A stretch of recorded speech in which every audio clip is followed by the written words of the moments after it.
Real টক বাংলার সাথে আছি আমি, মাইশা জাহান তোফা। সময় বদলেছে, প্রযুক্তি বদলেছে, কিন্তু অনেকের চিন্তা এখনো পুরনো। যে বদলাতে পারে না সে পিছিয়ে পড়ে, এটাই বাস্তবতা। আমরা বলি সময় নেই, আসলে গুরুত্ব নেই। যাকে গুরুত্ব দেই তার জন্য সময় ঠিকই বের হয়। অনলাইনে সবাই সুখী, কিন্তু বাস্তবে অনেকেই একা। ফিল্টার বদলালে ছবি সুন্দর হয়, জীবন না। আমরা পরিকল্পনা করি অনেক, কিন্তু কাজ করি কম।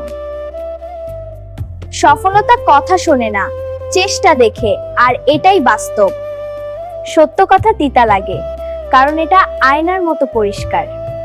সবাই প্রশংসা চায়, কিন্তু সংশোধন করতে চায় না। রিয়াল টক বাংলা শেষ করছি, দেখা হবে অন্য ভিডিওতে। আল্লাহ হাফেজ।